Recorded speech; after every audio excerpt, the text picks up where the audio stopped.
പശ്ചിമേഷ്യൻ സംഘർഷം തുടങ്ങിയ ശേഷം US ഡോളർ ശക്തമാവുകയും സ്വർണ്ണ വിപണി സമ്മർദ്ദത്തിലായി തുടരുകയും ചെയ്തിരുന്നു. എന്നാൽ ഇറാനിലെ യുദ്ധം ഏകദേശം പൂർത്തിയായി എന്ന് താൻ കരുതുന്നുവെന്ന് ഡൊണാൾഡ് ട്രംപ് ടെലിവിഷൻ അഭിമുഖത്തിൽ പറഞ്ഞു. യുദ്ധം അവസാനിപ്പിച്ചേക്കുമെന്ന സൂചനയെ തുടർന്ന് US ഡോളർ ദുർബലമാവുകയും സ്വർണ്ണ വിപണി ഇന്ന് കുതിച്ചുയരുകയും ചെയ്തു. മറ്റു സംഘർഷങ്ങളിൽ നിന്ന് വ്യത്യസ്തമായി ഈ യുദ്ധം ആഗോള വ്യാപാര, സാമ്പത്തിക, രാഷ്ട്രീയ മേഖലകളെ കാര്യമായി ബാധിക്കുകയും US ഡോളർ ശക്തി പ്രാപിക്കുകയും നിക്ഷേപകർ സ്വർണ്ണത്തിൽ നിന്ന് വിട്ടുനിൽക്കുകയും ചെയ്തിരുന്നു.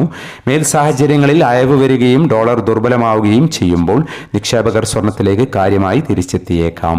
ഇന്നലെ രാവിലെ സ്വർണ്ണവില പ്രഖ്യാപിക്കുമ്പോൾ അന്താരാഷ്ട്ര മാർക്കറ്റിൽ ഔൺസിന് $5090 പരിധിയിലായിരുന്ന സ്വർണ്ണവില ഇപ്പോൾ $5161 പരിധിയിലേക്ക് ഉയർന്നിരിക്കുകയാണ്. ഇന്നലെ രാത്രി തങ്കവില ഗ്രാമിന് 15730 രൂപയായിരുന്നു.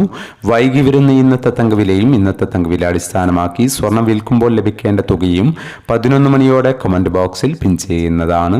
എല്ലാ വ്യൂവേഴ്സിൽ നിന്നും ഒരു ലൈക്ക് പ്രതീക്ഷിച്ചുകൊണ്ട് ഇന്നത്തെ സ്വർണ്ണവില നോക്കാം.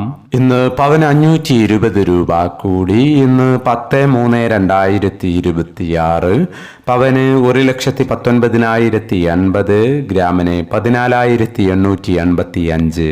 ഈ വീഡിയോ നിങ്ങൾക്ക് ഉപകാരപ്രദമെങ്കിൽ വീഡിയോക്ക് താഴെ ലൈക്ക് ചെയ്യാൻ മറക്കരുത്. Thank you for watching.